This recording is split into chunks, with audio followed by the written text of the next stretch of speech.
జై తెలంగాణ. ఆకలి బాగా అవుతుంది అందరికి, నాకు కూడా కొంచెం అవుతుంది. కాకపోతే ఇంకొక అర్ధగంట అయితే ఆకలి తీరేటటువంటి పరిస్థితి ఉన్నది.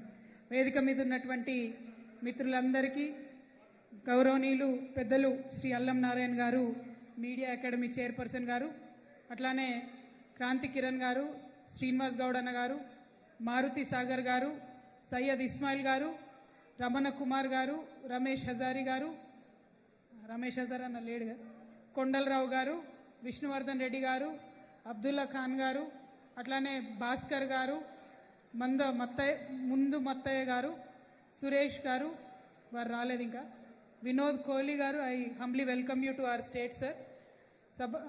అట్లానే కట్ట కవిత గారు, మా స్వేచ్ఛ, తర్వాత శేఖర్ సాగర్ గారు, ఇంకా అనేక మంది జిల్లాల నుండి వచ్చినటువంటి మా అన్నలు తమ్ములు అందరికీ కూడా హృదయపూర్వకంగా నమస్కారాలు. స్పెషల్ మెన్షన్ మా లెనిన్ బైకి, అదేవిధంగా వరంగల్ వాళ్ళని మర్చిపోతే కష్టమవుతుంది, అందుకే స్పెషల్ మెన్షన్ టు లెనిన్ అన్న. అట్లానే మా నిజామాబాద్ నుండి కూడా ఎంతోమంది మిత్రులు వచ్చారు, వారందరికీ కూడా ధన్యవాదాలు. Especially the IJU delegates who have travelled all the way from Maharashtra, Mr. Narayan Panchal, from Chandigarh, Mr. Naveen Sharma, from Himachal, Shri Sanjay Hindwanji, Assam, Pardeep Dhekaji, Punjab, Ranju, Ms. Ranjan ji, Haryana, Dr. Joginder Singh ji, West Bengal से Mr. Sabha Narayan ji, Odisha से मिश्रा जी, केरला से समीजान जी. अगर किसी का नाम गलत बोला है तो आपका प्रेसिडेंट को पूछिए, जरा इनका हैंड राइटिंग डॉक्टर साहब के प्रिस्क्रिप्शंस के जैसा है. तो anyway, I humbly welcome all of you to the state of Telangana. Very proud to be associated and host all the IJU delegates from across the nation. Our Honorable Allam Narayana sir and Kranti Kiran ji and Secretary has always been saying how IJU is one of the biggest union in India and constantly has been working for the welfare of journalists across the nation. We are very proud of you and we are very proud of the fact that आपके कोहली जी बता रहे थे कि from IJU there have been a lot of members who have been inducted into the Press Council of India and also to various other committees in the national level and state level. I hope it will continue, sir. We will stay with you. We will support you.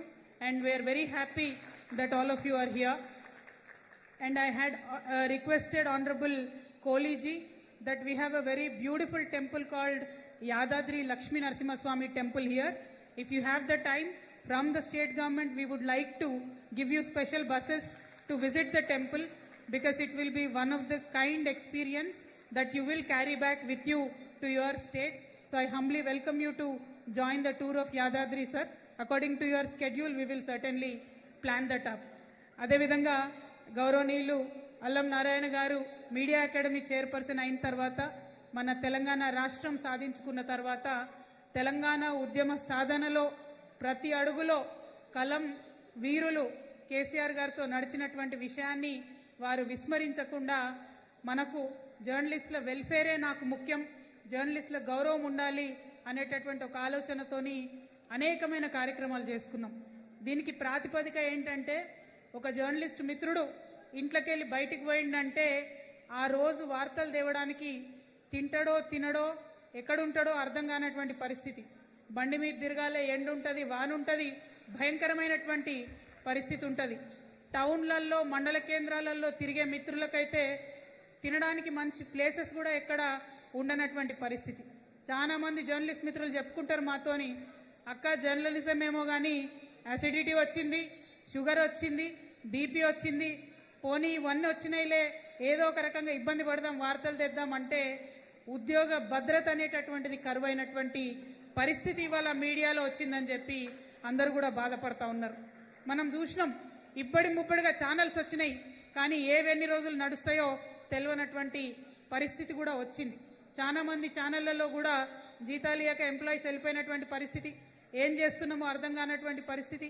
అదేవిధంగా ఇవాళ చాలా పెద్ద challenge మన journalist మిత్రులందరికీ వచ్చింది. ఒక digital wave ఒకటి పెద్ద ఎత్తున వచ్చింది. ఇంట్లో కూర్చున్న ప్రతి ఒక్కరు కూడా ఏదో కెమెరా పెట్టుకొని మాట్లాడేసి వాళ్ళు కూడా జర్నలిస్టులు అయిపోయినటువంటి పరిస్థితి మనకు కనపడతా ఉన్నది. అంటే ఇవాళ నేను ఇంతమంది జర్నలిస్ట్ మిత్రులు ఉన్నారు కాబట్టి మిమ్మల్ని కొంత ఆలోచన చేయవలసిందిగా నేను కోరుతా ఉన్నాను. ఒక క్రెడిబిలిటీ, ఒక విశ్వసనీయత ఒక వార్తకు ఎప్పుడు వస్తుందంటే ఆ సంస్థకుండే విశ్వసనీయత ఆ వ్యక్తికి వస్తుంది. ఆ వ్యక్తి ప్రజెంట్ చేసేటటువంటి అంశంలో నీతి నిజాయితీ ప్రజెంట్ చేస్తున్నటువంటి వ్యక్తికి నిబద్ధత ఉంటే వార్త మీద విశ్వాసం వస్తుంది. ఇవాళ సమాజంలో వార్తల మీద విశ్వాసం కోల్పోయేటటువంటి పరిస్థితి వచ్చిందని చెప్పుకోవాల్సినటువంటి పరిస్థితి. బాధాకరమే అయినప్పటికీ అది వాస్తవం. ఎందుకంటే ఇవాళ టీఆర్ఎస్ పార్టీకి ఒక పేపర్ ఉన్నది, నమస్తే తెలంగాణ. మేము బాజాబ్తా చెప్పినాం, ఇది మా పార్టీ పేపర్, మా విషయాలు చెప్పుకుంటాం, ఇక్కడ మా ఐడియాలజీ ఏందో చెప్తాం, మా అంశాలు ఏందో చెప్తాం, మేము చేస్తున్నది ఏందో అని చెప్తామని. మా రంగు గులాబీ రంగు, ఎస్ నమస్తే తెలంగాణ గులాబీ పేపర్, టీ న్యూస్ గులాబీ న్యూస్ ఛానల్ అని చెప్పి బలంగా చెప్పుకొని మనం ముందుకు పోయినాం. కానీ కొన్ని పత్రికలు ఉంటాయి, ఏం పేరో తెలియదు, ఏం రంగో తెలియదు, వార్తలు మాత్రం తెలంగాణకు వ్యతిరేకంగా రాస్తూనే ఉంటారు. ఇక్కడ నాయకత్వం బాగుండద్దు, ఇక్కడ ప్రభుత్వాలు బాగుండద్దు, ఇక్కడ జరిగే కార్యక్రమాలలో కేవలం లోటుపాట్లను మాత్రమే వెతకాలే, దాన్ని భూతత్వంలో పెట్టి చూపించి ఫ్రంట్ పేజ్లో వేయాలి, ప్రభుత్వాన్ని బద్నాం చేయాలి. ఇటువంటి అంశాలను దయచేసి జర్నలిస్ట్ మిత్రులు కూడా కొంత ఆలోచన చేయాలి. ఎందుకంటే మనం తెలంగాణ ఉద్యమం నుండి వచ్చినటువంటి మిత్రులం. తెలంగాణ ఉద్యమంలో అనేకమైనటువంటి కుట్రలను తిప్పికొట్టి మేనేజ్మెంట్లకు వ్యతిరేకంగా తెలంగాణ వార్తలు రాసి ఉద్యమాన్ని నిలబెట్టుకున్నటువంటి మిత్రులం మనందరం. ఆలోచన చేయాలి. ఎందుకంటే ఒక పొలిటికల్ పార్టీకి ఒక పేపర్ ఉంటే చెప్పుకోవాలి ఇది మా పేపర్ అని చెప్పి, కానీ లోపల ఒక రంగు, బయట ఒక రంగు, పేర్ల వెలుగు, వార్తలలో చీకటి, ఇటువంటి అన్నీ ఉంటే చూడ్డానికి కొద్దిగా ఇబ్బందికరంగా ఉంటుంది. కాబట్టి దయచేసి అందరు ఆలోచన చేసుకోవాల్సిందిగా కోరుతా ఉన్నాను. మరీ ముఖ్యంగా ప్రజలను నేను కోరేది ఒకటే, వచ్చేటటువంటి వార్తల్ని ఇవాళ డబుల్ చెక్ చేసుకునే పరిస్థితి ఉన్నది. నిజంగా మీరే ఆలోచించండి, మధ్యతరగతి వ్యక్తి ఎన్ని పేపర్లు వేసుకుంటాడే? ఒక పేపర్ వేసుకుంటారు ఎక్కువ, లేదంటే 2 పేపర్లు.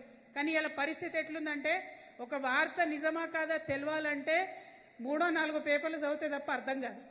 ఇదివరకు మహాభారతంలో ఒక మంచి ఇంట్రెస్టింగ్ ఇన్సిడెంట్ జరిగింది. एक किस्सा हुआ है महाभारत में जो मुझे बहुत पसंद है. वो मुझे लगता है आज के जमाने में मीडिया के लिए बहुत रिलेवेंट है सर. तो हुआ ये है कि बहुत जोरों शोरों से कुरुक्षेत्र में युद्ध चल रहा है और पांडव हारने की स्थिति में आ गए और पांडव डर रहे थे कि ये द्रोणाचार्य जी हमारे गुरुजी जब तक कौरवों के पक्ष में हैं हम इसको जीत कैसे पाएंगे. तो भगवान श्री कृष्ण जी ने उपाय बताया. उन्होंने कहा द्रोणाचार्य जी का वीकनेस है उनके बेटे अश्वत्थामा के बारे में कुछ कह दो, द्रोणाचार्य जी पे आप रोक लगा सकते हो. అంటే ఏమన్నాడు, ద్రోణాచార్య నాపాలంటే అశ్వత్థామ గురించి చెప్పాలి అని చెప్పిండు.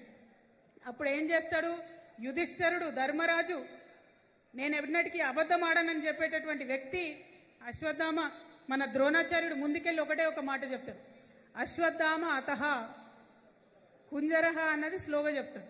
ఇప్పుడు పత్రికలు ఏం చేస్తున్నాయంటే అశ్వత్థామ అతః అనగానే సగం మంది జనాలు తప్పర్థం చేసుకుంటారు. ఆ తర్వాత మీరు కుంజరహ అనుండ్రి అనకపోండ్రి జరిగే నష్టం జరిగిపోతుంది. అది వ్యక్తులకు కానీ సంస్థలకు కానీ అందరికి కూడా. जो मीडिया में एक न्यूज आती है उससे जिसका नुकसान होता है आप बाद में जो भी बोलोगे उससे वो भर्ती नहीं हो पाता है. तो आजकल परिस्थिति मीडिया में ऐसा है कि क्वेश्चन मार्क जर्नलिज्म बन गया. अगर कुछ स्कैम चला तो किसी को पता नहीं है स्कैम हुआ नहीं हुआ, बोलते स्कैम क्वेश्चन मार्क. आप तो एस्केप हो जाते हो, लेकिन उसके पीछे जो सफर करता है उसका हालत बहुत खराब होता है. तो आज लोगों को जो अच्छे बात बताने वाले हैं वो हम नहीं बताते. और देश में देखिए हमारा दौर्भाग्य ऐसा है कि हमारे प्रधानमंत्री जी है, वो प्रधानमंत्री बन के 9 साल हो गया. 9 सालों में एक बार भी प्रधानमंत्री जी ने ओपन प्रेस कॉन्फ्रेंस नहीं किया और किसी एक जर्नलिस्ट यूनियन और मित्र ने जहां तक मुझे मालूम है उनसे सवाल ही नहीं किया, क्योंकि वो चुने गिने लोगों को इंटरव्यू देते हैं, जो आपकी बात है वो बताते हैं.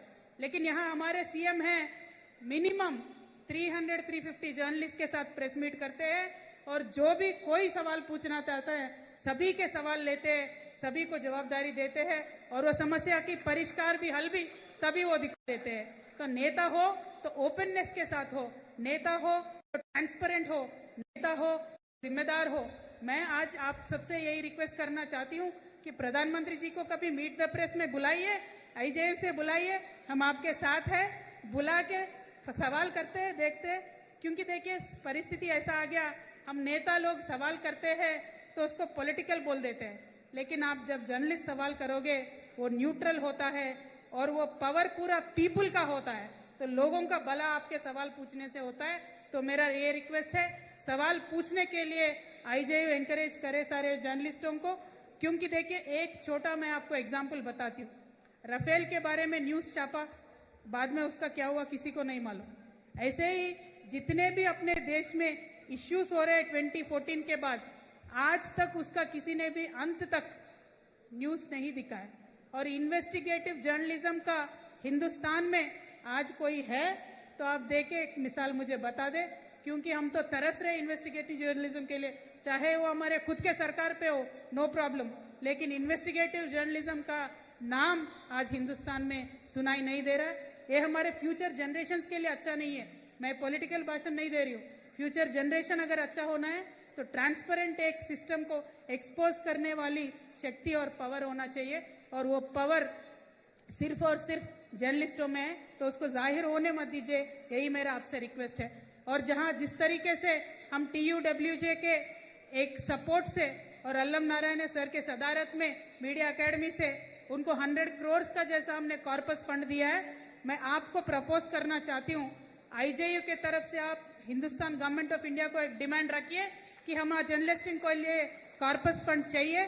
हम भी आपके साथ रहेंगे, क्योंकि ये कॉर्पस फंड से जितना भला इस जर्नलिस्टों को हमारे स्टेट में हुआ है ये आपके सामने है, पूरा डेटा आपके सामने है। First time in this country a window of a journalist is being given 3,000 rupees pension by the state government through Media Academy.